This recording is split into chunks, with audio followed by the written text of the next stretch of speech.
Lovely. Yeah, I think we'll get started. So thank you everybody for joining us today, for Anna and myself to talk about returning to work as a woman in tech, but actually as a woman in any industry.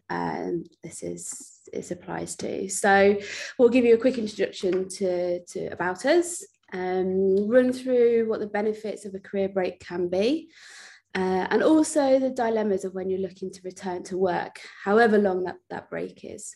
A little bit about remote working. Anna is going to share her top hints and tips, how to make that transition. And I'll talk a little bit about flexible working, what that actually is, with time at the end for questions as well. So Anna, do you want to introduce yourself? So hello, I'm Anna Fairhead. I joined Mindera in November last year, so I've been here just over 4 months now, I think, as an agile delivery lead.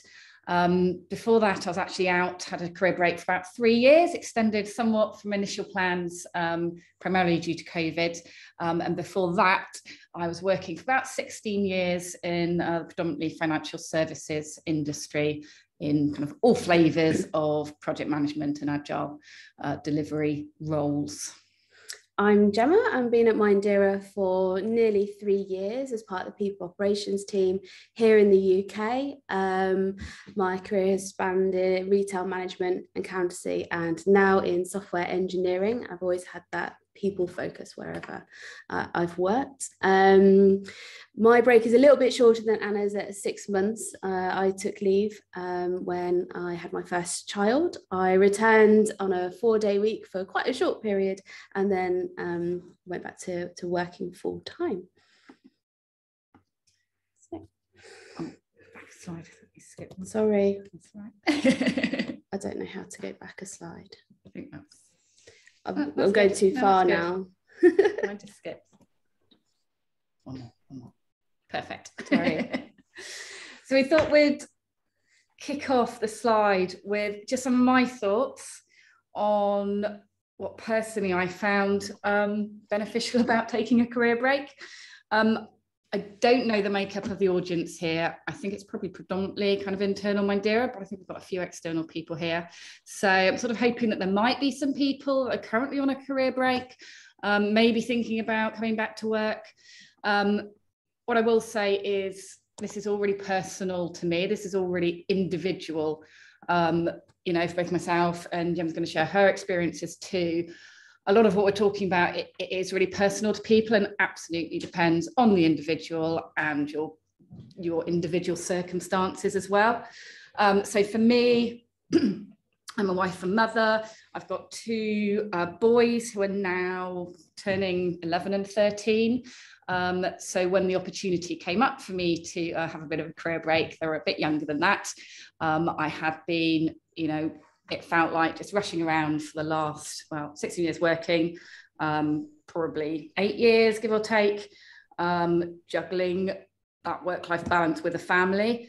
And it just felt like the right time to just kind of step back, slow down, and just to try and take the time to get everything that I wanted to do, to spend a bit of time with the family rather than, you know, always being super mum, you know, going out, spending time with them, but then you always have something else to do as well. So it was just really frantic.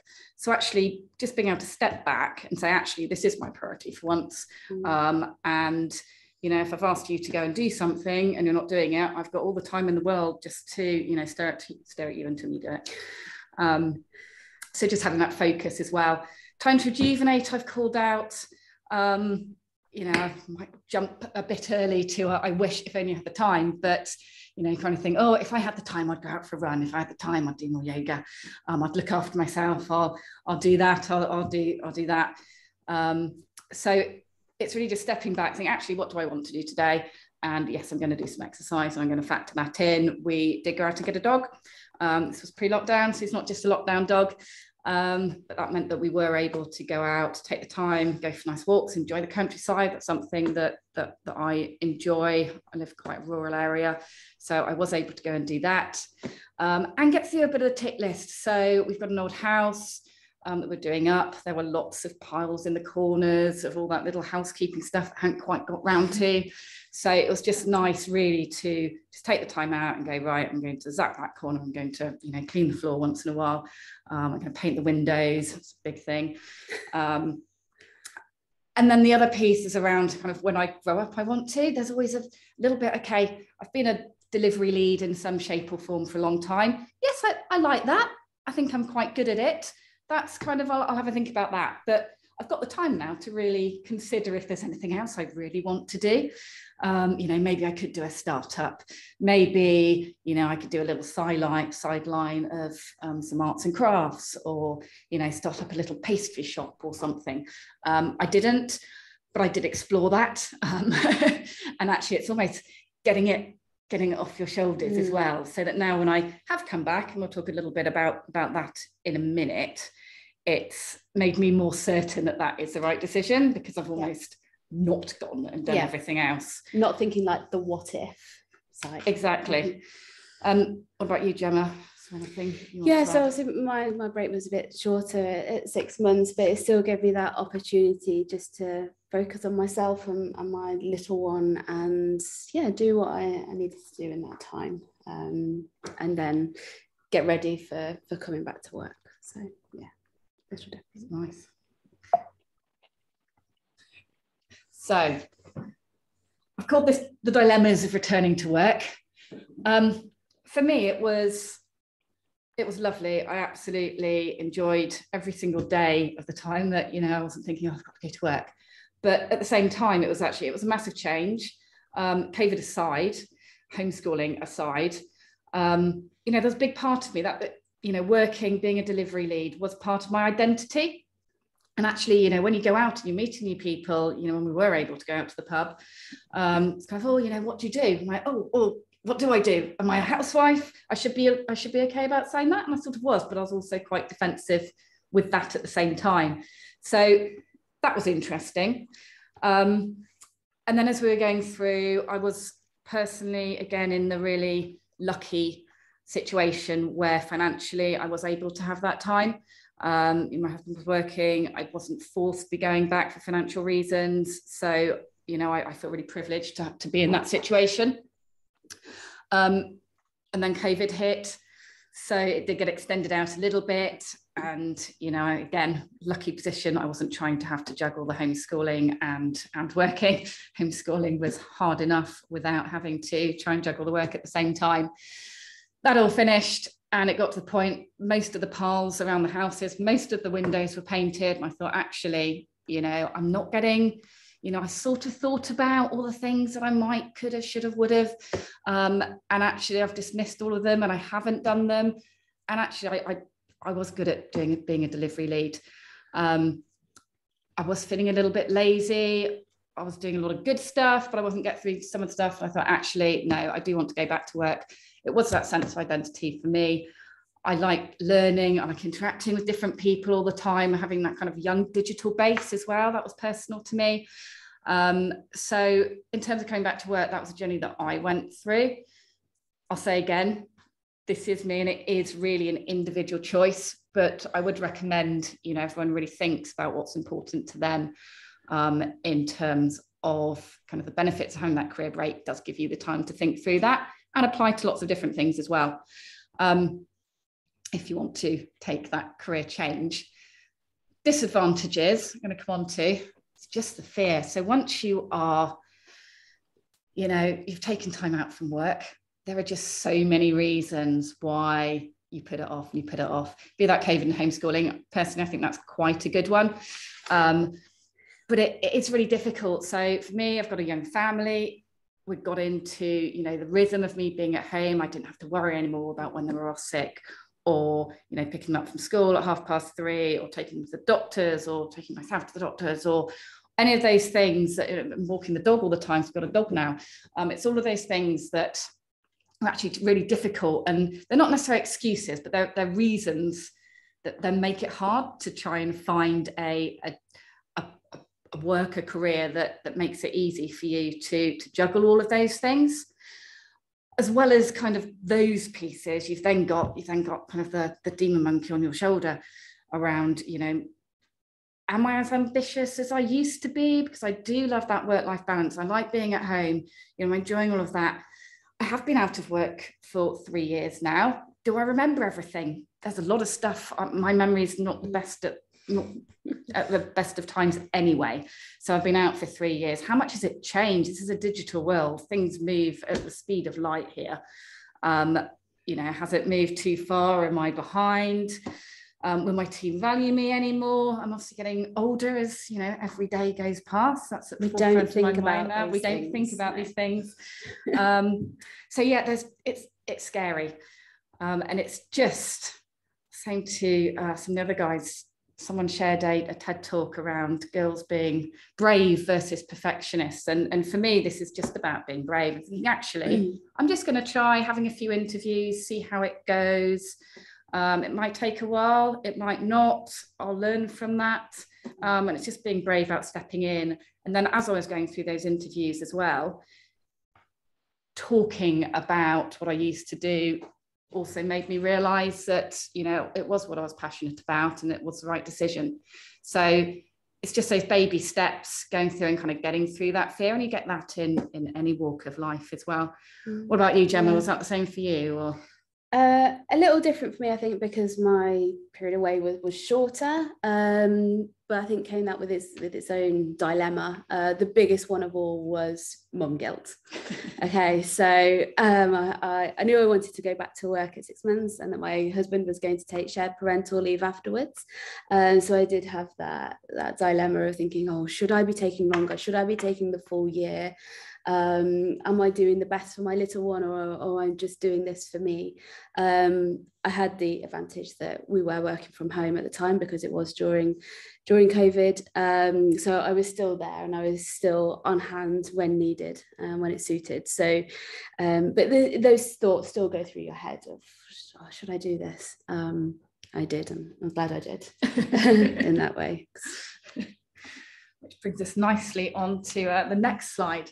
So one of the things, having, you know, made that big step and been welcomed into the world of Madeira, that I found, you know, really, really good and really did help with that step in is the remote working. So personally for me, I'm finding this is really working well for me. I love a few things there. There's also no commute. My commute now on the days that I share with my husband, you know, I go out to walk the dog. So for example, this morning, absolutely gorgeous morning. You know, you can't start the day any better really, going out, bit of fresh air, just enjoying the scenery rather than sat in traffic for an hour. So, you know, that's a definite win straight off. We've mentioned the working around the family. Yes, I, you know, have to work the hours, but actually what I do with those, I can work around that. I can work around the school pickup, and actually, you know, one or the other of us are normally in if the kids do come home early. So it's just a lot more flexible, and it's not as stressful. You haven't got that franticness of rushing from the office to school pickup to clubs, wherever they are at the time. It's just a lot more chilled, really. Other things I'm going to call out, which I found, again, personally for me, but my productivity is so much higher when I'm at home. That's where we are at the moment, I think, from a lockdown perspective. Not everyone's in the office. My team that I work with on a day-to-day basis are global. So even when I come into the office, you know, it's not working face-to-face with them. So actually, from a productivity side of things, typically, if I'm in my own little space, I've got everything to hand, and I find I just get so much more done. And I think because of that as well, it almost promotes that inclusivity. So as I said, my team at the moment are global. When I was back in the office in my old position, we did have some team members that were over in India. And actually it was always, you know, again, another piece of guilt, because even though you had them on video and it worked, you always felt that you were a little bit excluding them when you did have catch-ups, and it was so much easier just to talk face-to-face with people. So I definitely think there is that piece around inclusivity there as well. And I've got to cuddle my dog. He doesn't love a good dog cuddle. I was going to get a photo of my dog, but I forgot that one. Maybe I'll circulate that later. On the other side, though, obviously isn't for everyone. It is all dependent on the internet. Depends where you are. We're fairly rural, but actually our internet's fairly good. It's holding up so far, so that's good. Okay. It can be really lonely. So I'm lucky in that I'm okay. I quite like being by myself a few hours a day. My husband's at home most of the time, and we've got the dog, and the kids are normally around. So actually, when you have a bit of peace and quiet, it's quite nice. But that's not for everybody. And if you are on your own, that's obviously a big thing at the moment. So I feel lucky as well that I have got flexibility to come into the office, and it's lovely kind of socializing every now and again. Creativity, personally, I find is slightly harder in a remote world. You can obviously, there are ways getting around that, and kind of the tools that we have now are so much better than 4 years ago when I was working. So it is harder. You can still do it. Too many distractions. Again, personally, I find more distractions in the office at the moment. That's a personal thing, not for everyone. And it absolutely probably depends on the right space for work. Again, I'm lucky. I've commandeered my two's old bedroom. I'm lucky to have a spare room in the house where I can do that. So again, personal choice. Yeah, I think we all remember the pictures at the start of lockdown of people with their laptops on top of an ironing board and things like that. It's definitely important that we find, like you say, the right space to work for the longer term, especially when you're remote working, even from a mental and physical health perspective. It really, it's important. I'll speed through this one very quickly, but I thought I'd throw in a few hints and tips. So actually, even though, I had kind of worked from home before, and it's flexible, it is a different world that I've come back into. So hopefully these will resonate a little bit with some of you.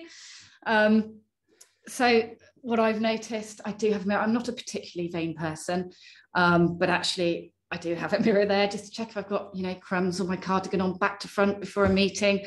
It's always good just to have a sanity check. Schedule informal team time and prioritize chit chat as well. So this is really important.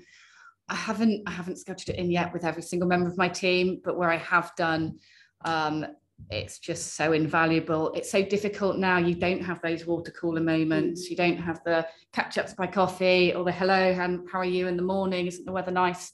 It's not easy to do that. So just building those relationships, getting in some one-to-one time, and on an informal basis, just really becomes helps. more of a conscious decision now, doesn't it? To build that time and take the 5 minutes at the start of each meeting just to connect on a personal level, or like you say, on a one-to-one basis, where when you're in an office environment, it would just happen and you wouldn't even think about it.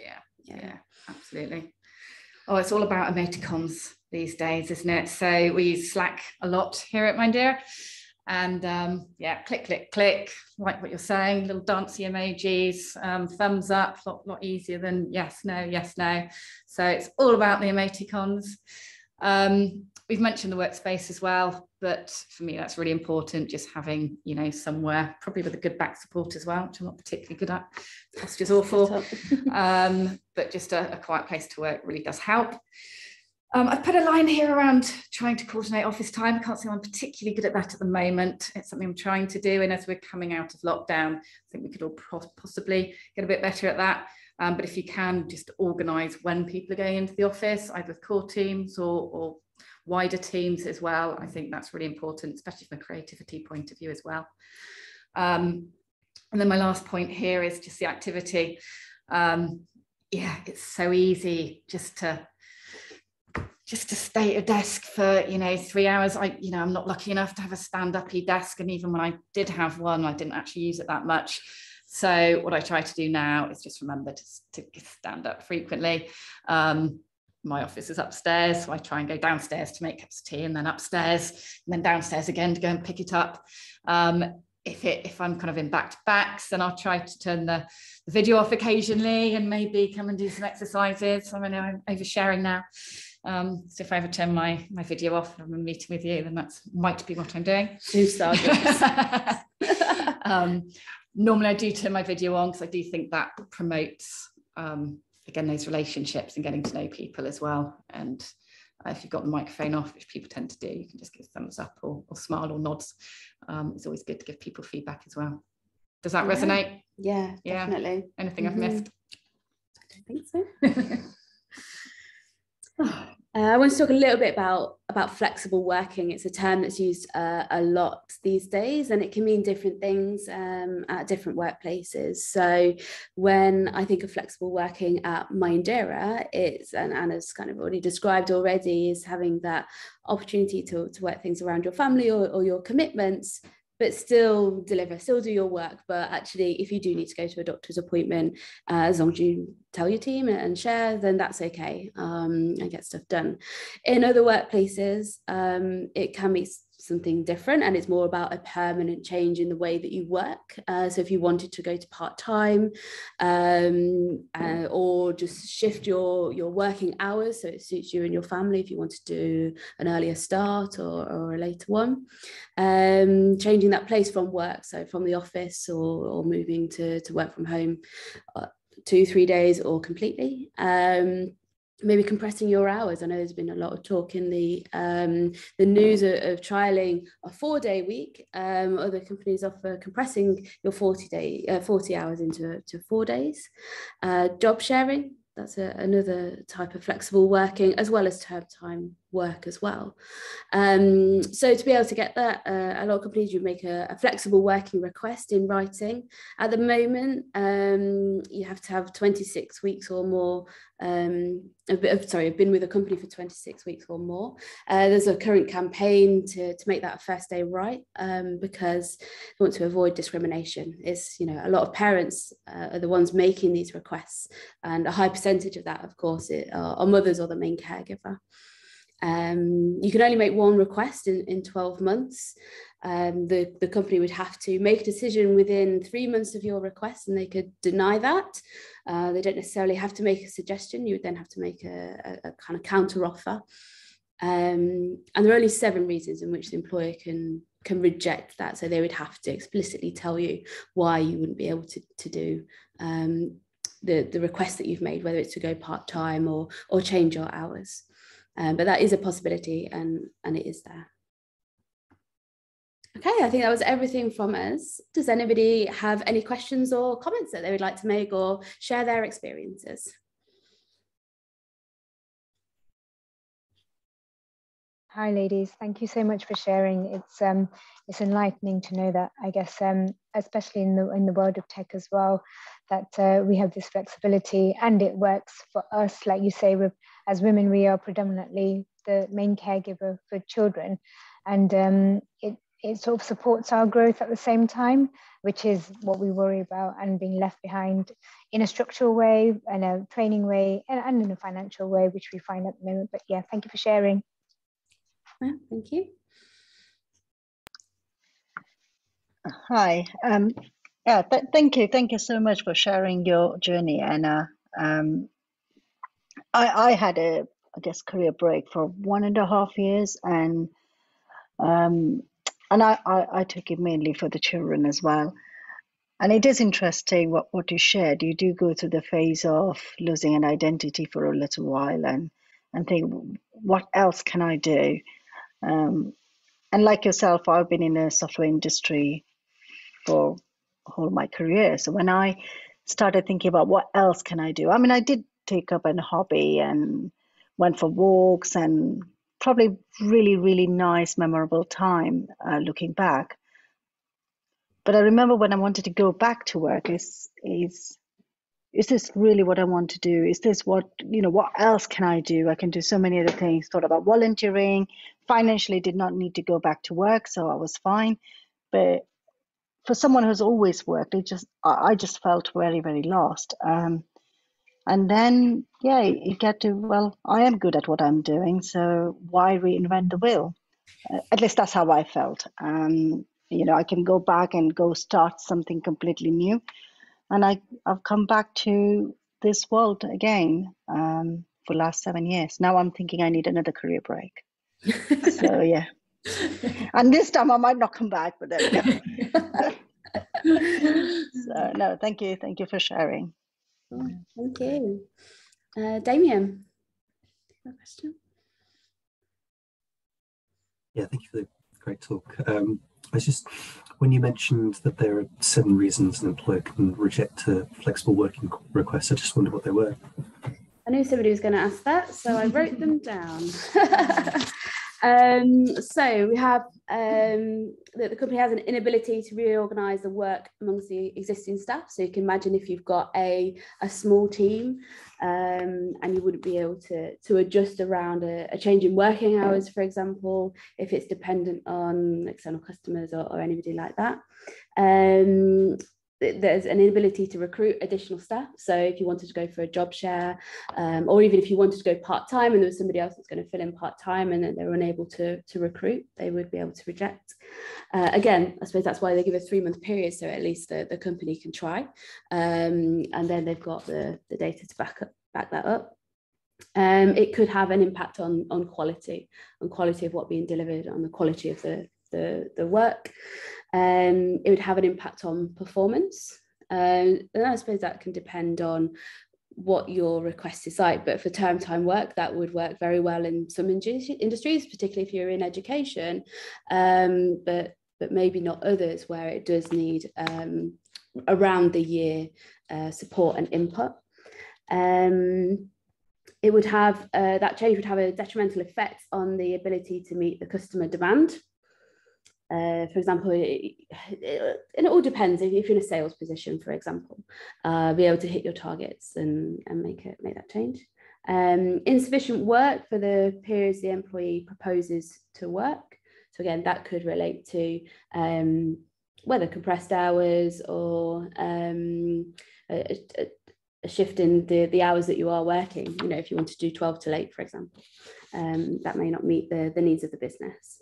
And the last one is a planned structural change to your business. So if they're going through a reorganization or a structure change, and it's key for them to be able to have full-time or set shift work and things, then that can be a reason as well. There we go. Rich had a question. Yeah, I wondered if there's anything that we could all learn from your planning to return from work, given, particularly for us as Mindera, given we're often establishing relationships with new clients. Someone might move on to a new client, and I wondered if you'd found any of this useful for just forming relationships kind of full stop, given that's part of the challenge that you were describing. Sure, great question, Rich. I think first and foremost, it comes back to just being brave. And actually, I'm terrible at small talk. So actually going up to somebody and kind of breaking that ice, I find really difficult. But, you know, texting now on Slack or email, maybe having that initial name is sometimes quite tough, but you should have the initial contact. So it's almost like a treasure hunt of, okay, who's the name that I need? And then just being brave and nice, using those emoticons to a certain extent to make it less formal and saying, hi there, you know, I was able, I don't know if rightly or wrongly, to use the fact that I was new almost as a safety net as well. Saying, right, I'm really sorry if I've got the wrong person here. I'm, you know, just trying to build relationships, but can you help me? It wouldn't be great to catch up. Just putting in half an hour catch up to people saying, would you mind having a quick meet and greet? Tell me a bit more about the business, just to try and get my head around how it all worked. I'm still struggling a little bit with, I guess, organisation charts with different areas. And I know that doesn't necessarily apply from an Mindera perspective, but you know, what's usually handy when you go into a new place of work is either, you know, people are in different locations. So in my strange brain, you know, kind of got the geographical offices of finance are over there, you know, marketing are over there. But you obviously don't have that anymore in a remote world. It's just all on Slack. So which channels do you use? You just have a name and you have to reach out to a person. So in some sense, it's actually almost easier because you don't need to kind of wander down to a room or phones. That's not really a thing anymore. It's either video, where it is sometimes easier to have that conversation, or just messaging anyway. I'm not sure if that's answered your question, Rich, or helped, but no, I do find, by the way, to your point around location, there are some subtle differences. Like, I don't know if this is universally true, but I often find when I'm the British person on the team, I seem to get hungry at like noon, as far as I'm concerned. that is lunchtime. And it tends to be a little bit later, for particularly for some people kind of, I don't know, where it's warmer in Mediterranean Europe. So there do seem to be some differences, and I think being a parent makes a difference as well, right? What your day schedule looks like. But yeah, that makes a lot of sense. Thank you. Is there time for one more quick question? Sorry, I know we're over time. I was just wondering, so I'm having my first baby in the summer, and I'm currently tangling with this issue of how long to take off. And I guess my biggest concern is if I take off, too long in inverted commas, is it then going to be really hard to get back? And then will people still want to work with me? So just wondered how you found that, and if you found it easy or hard, or compared with looking for jobs like before the break. That was probably the biggest question that I had, obviously. And I always knew this up front as well. The longer, for me, the longer I took off, the harder it would be to go back, both personally and professionally. That's my fear. Yes, there's no getting away from it. It probably is. I mean, I don't know if COVID helped with that a little bit. I mean, no, I think it probably absolutely did, because now I'm coming back into an environment where it's a lot easier to do that flexible working. Yeah. I did find that kind of just apply. And I almost didn't think too much about it. It's like, right, I'm just going to see a job that looks sort of okay, sort of interesting, and I'll apply for it, see what happens. And then just kind of iterate through, and I'll learn from it. And actually, in the end, thankfully, I didn't end up having too many interviews. But what I did find, and what was really reassuring, is that in every single one of those, the feedback I got was, you don't need to apologise for having a career break. That's really nice. Yeah, don't apologise for that. Just concentrate on. It was definitely a thing. I think 3 years out, I have forgotten a lot of the stuff, sort of examples and getting those interview techniques back again. But that's something that you learn and comes back. Yeah. But yeah, at no point did I have any feedback. I'm not sure. You're a bit out of it now. That's not going to work where we are. It might have been the jobs I applied for, and I got some very specific feedback from one who I am thankful for. Who went out of that way to say, no, it was a good interview, and actually you don't need to worry about that career break. It was that's really reassuring. It shouldn't be an issue. I think it's become a lot more common now as well, so I'll take as long as you need. Obviously, if you are thinking of going back at some point, I would absolutely recommend you keeping up on your personal development and continuous development, because that will just help you personally. Whatever your circumstances, but professionally, I find it really supportive. That's great to hear. Thank you. No problem. Time for one last question, Martin. Thank you. Thank you for the talk. Very insightful. I wonder, it's great Mindera having the culture in which they do, but we also have clients, and I wonder whether or not our culture always aligns with our clients. Because as a parent, and as a woman who would be the primary carer, it's often, oh no, they're sick again. It's always me having to leave early, always me having to go and pick the kids up. Has anyone experienced any pushback from a client because that doesn't quite align with what they want to achieve? So for me, I think it's more around the communication style, and I'm all for an equal world. So when I embarked on that journey of parenthood, for me, it was very important to discuss with my other half that this is 50-50, and that we do share that responsibility so that it wouldn't impact me, my career in any way, and to feel that I wasn't having that burden all on my shoulders. And I'm not saying a child is a burden whatsoever, but it's that sense of responsibility and, oh, that's going to be me again, so-and-so sick, off we go. But yeah, I think it's more about the communication that you have and how you share what is going on and what you can do about it to help, I suppose, balance with the workload and set that expectation with your team so that they understand. And I think that's where it makes it a little easier once you build that relationship, you build that connection, and people understand what your circumstances are, because we are all human, and the people that, you know, whether they're within the company that you work for, whether they're customers, a client, a lot of them will have been through the same scenario as well. Yeah, I mean, I know that I'm with at the moment, you know, seems to be very aligned, seem very equal. You know, I've got, you know, mostly guys on my team who are always taking time out, you know, clearly sharing that parental responsibility. I also think, I mean, obviously it does depend on the company a little bit, and there probably are ones out there. I'm not sure if they're clients of ours, but that it might not be so aligned. I do think the world's changing a little bit though, and it is becoming a lot more tolerant of that kind of flexible working. And I know you concentrated on me on this, but actually I will kind of throw in at the end very quickly that I do think it's been beneficial for my husband as well. He was working super long hours when we were off, which was great because it gave him the freedom to do that. So it was slightly less stressful than him having to juggle everything when it was super busy over COVID for him. But actually it wasn't good for him, you know, physically or mentally really. So actually me coming back to work, you know, we did have a conversation, small one. And now, you know, it's almost forcing him in a good way to go out and walk the dog more, to spend more time with the children, to actually cook sometimes. So it has been good for him as well. And I've not heard, I think companies are more expected to be doing that. I think people are getting less tolerant to that these days, if they're not.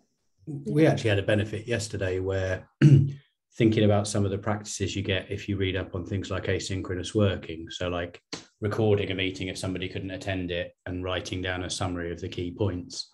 Someone in the team who actually was a dad of the parent had to take some time off because his daughter was ill. But actually it was quite a good test of us summarizing back. This is what we discussed. There's the video if you want all the details, but this was the key outcome. This is how it worked. And actually, you know, Anna talked about the pace of change, just practicing constantly summarizing things so that people can keep up if they happen to be out isn't really that different to somebody taking a planned holiday in the sense that the kind of work doesn't stop. That's been our experience anyway. It's a really good point you make, Rich. I have a group of friends that have children the same age as my little one. One of them works at a company where there's quite a few mothers who work part-time. All of them have a Friday off and usually another day. The company decided that they were going to have a mandatory meeting on a Friday.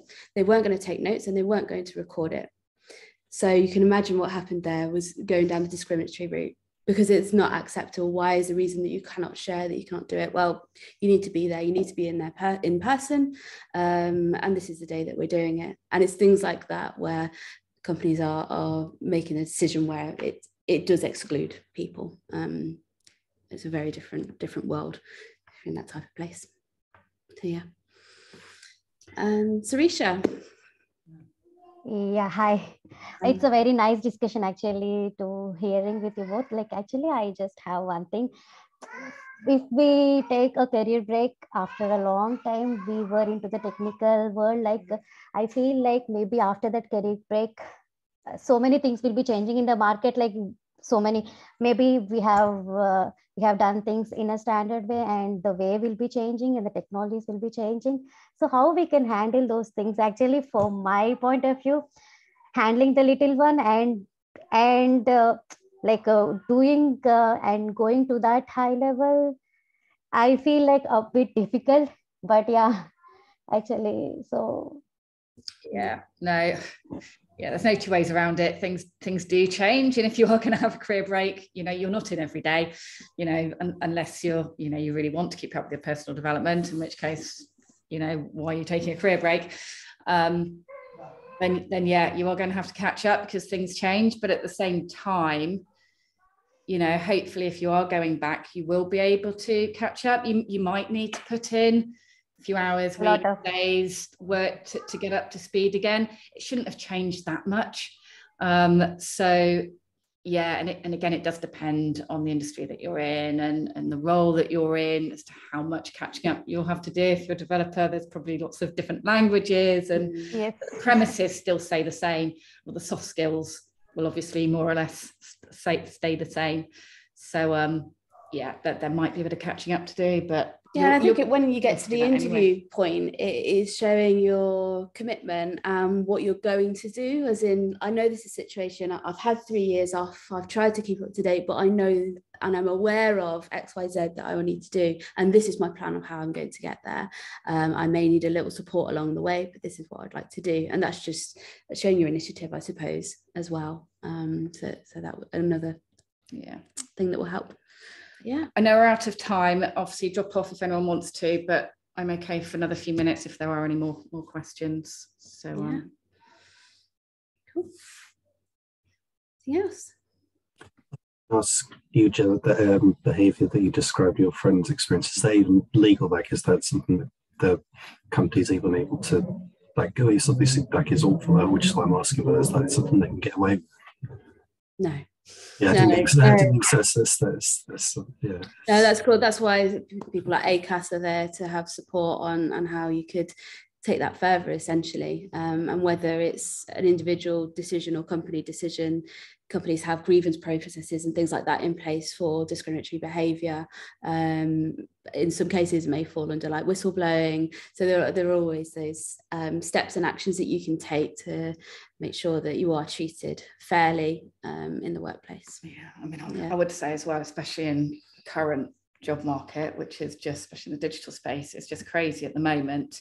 You know, you want to be trying to retain people. Mm-hmm. So it's not in the best interest of anybody. They were like, we're trying to encourage people to come into the office more. Yeah, okay, but even if you did it on a Tuesday, then it'd be better, because every person working part-time has a Friday off. So that's just not going to work. So yeah, no, that is certainly something that they're taking further in their workplace and is being sorted. There's still bad practices. Unfortunately, yes. Yeah. I just wanted to share a different experience, I suppose. And the fact that we do have rights if that's a situation that you ever end up in. Cool. Thank you ever so much, everybody. I think that was everybody's questions. Thank you ever so much for your time. Take care and enjoy the rest of your day. Bye. Thank you. Bye. Bye-bye.